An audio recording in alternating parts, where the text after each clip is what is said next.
What's going on, Colts Nation? I appreciate you joining me for another video. This one here is going to be the last conversation we have about this whole Michael Pittman Jr. thing until something actually happens.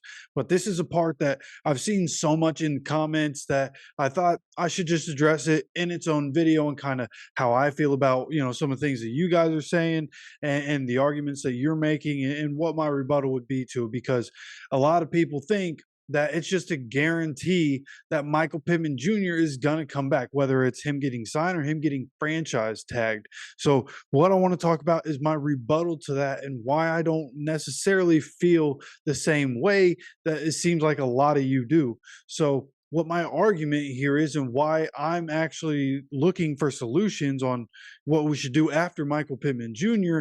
is because when you really take it into account, like you think about the money that he's about to want, it's huge money. Do they want to give that to Michael Pittman Jr.? Do they want to give that to a solidified number one, somebody you can bring in, going to be an absolute star at that position, right? Do you give it to Pittman or do you give it to somebody else, presumably T. Higgins? He's really the guy in this situation that I feel like we're all thinking of anyways.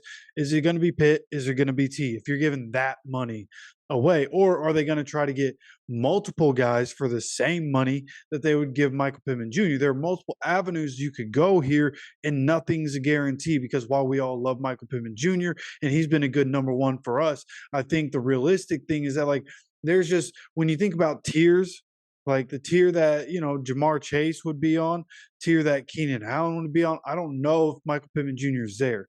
Now he is coming off the best year of his career. He could come out after this past season and he could be the best version of Michael Pittman Jr. that we've seen so far, which is completely possible. He could turn into Keenan Allen. When you think about it, I feel like their game is a lot the same, but Keenan Allen has just been able to produce better in different ways over his time with the Chargers than what Michael Pittman Jr. has been able to do. Now, with that said, Keenan Allen also went from Phillip Rivers to Justin Herbert, whereas Michael Pittman Jr. has had a slew of guys throwing him the ball. And I think what we saw this past year with Michael Pittman Jr. having the best year of his career is the argument for wanting to pay him. And I need everybody to just understand that I'm with you. I want Michael Pittman Jr. on this team. I think he's perfect for a team that likes to run the ball. He's a hard-nosed player. He's tough. He's not afraid to get in people's face. He's not afraid to get hit or dish out a hit. Like Michael Pittman Jr. is an absolute dog, and I want him on this football team.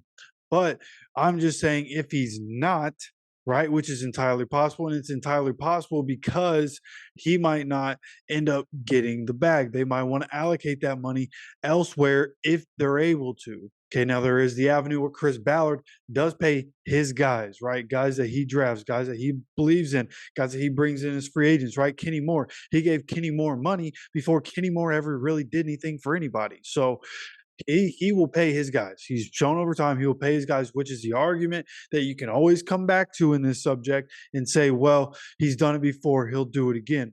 But also, wide receiver is just different. Because while wide receivers are highly valued and wide receivers are getting paid massive money, there are also a lot of really good wide receivers coming into the league over the past 4 or 5 years. Just loaded drafts with wide receivers coming out.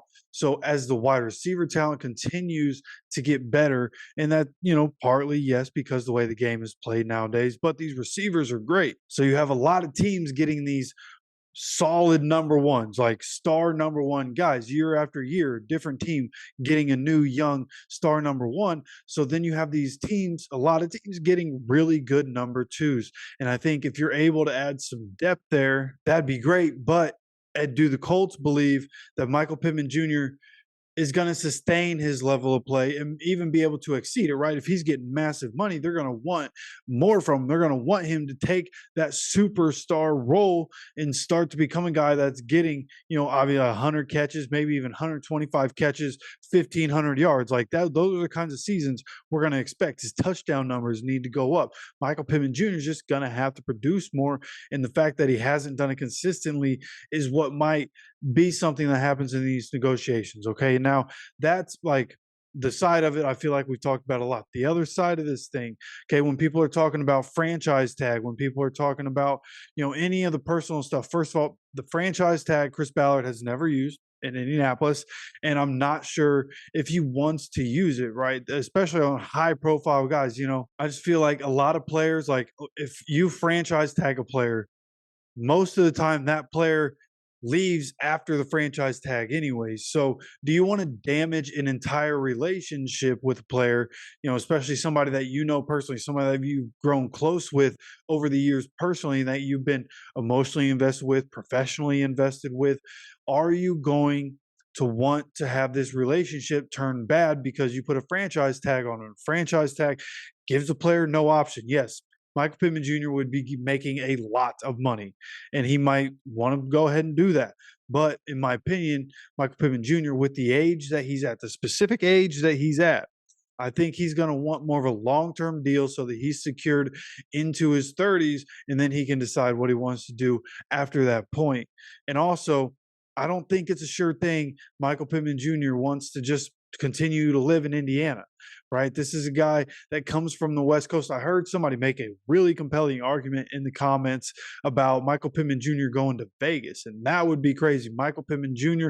and Devontae Adams and Jacoby Myers on the team, that would be crazy. But it was a good point as to him wanting to be closer to home. And that's something that over the years, if you listen to his different interviews, whether it was, interviews for the Colts, interviews, on Pat McAfee show or whatever it may be, they're just different things that he's said over the years where like he doesn't enjoy everything about living in Indiana, right? And he just bought a farm, he's building a house, blah blah blah. People are asking in the comments, like, if he's building a house, if he has a farm and he just got a farm, then why would he want to leave? Like, what indication does that give you that he wants to leave? And without getting into a whole lot of real estate talk, like, that's just good investments. If you look throughout the country right now, Indiana, pretty good place to be investing in real estate. So Michael Pittman Jr., if he wants to go play somewhere else, then he can still have income, right? Getting rent from somebody paying his mortgage, plus a little profit on the new house that he's building. Plus he has a farm that he can rent out to somebody, and somebody else can be there to take care of it. Also paying him monthly, or however that may be. Somebody just buys it straight up. Maybe somebody buys his house straight up. However he wants to do it, right? However he handles his business in that regard. But at the end of the day, it's money, right? These are assets. Whether he's here, whether he stays in Indiana or not, those are assets for him in his life that he can decide what he wants to do. He's not going to, live in his farmhouse and his other house at the same time. He obviously has some sort of plan. Okay, so there's reasons why he would want to do this, right? He has valuable properties now, and if he wants to go play elsewhere, and I think that going somewhere in California, I think Las Vegas could make sense. I think Kansas City could make sense, even though the weather there is bad. They have Patrick Mahomes. Arizona makes sense because they need wide receivers. I could see him going to want to play in Texas, right? Maybe he takes a little less money to go play for the Cowboys. Maybe he ends up going and signing with the Houston Texans, who have a bunch of outgoing free agents and a rookie quarterback, right? There are a lot of different options for Michael Pittman Jr. He can go play somewhere where the weather is better. He can go play somewhere where the weather is better year round, and he can still play indoors, right? There are options for Michael Pittman Jr. So I understand people wanting to just go with, yeah, this is such a sure thing. But the reason I keep talking about this with you guys is because I don't think it's such a sure thing. I think there has to be a plan in place in case this doesn't happen. Okay, there is nothing that indicates it is a full-blown conclusion that he is going to resign here. I feel like if he would have done it already. We kind of already knew what he was. He just came out this year and proved it with better quarterback play than he's generally had in his career. So Michael Pittman Jr. going forward, again, this is the last video on the topic. I promise. We're moving on after this. I know what I want to talk about tomorrow. So make sure you hit that subscribe button, have those notifications on so you continue to get notified as these days roll on, as videos roll on throughout this off season. If you have anything you want to hear about, please tell me in the comments and I'll see what kind of video I can make up for it. But with that said, I appreciate you stopping by for another video. And as always, take care of yourself, take care of each other, and go Colts.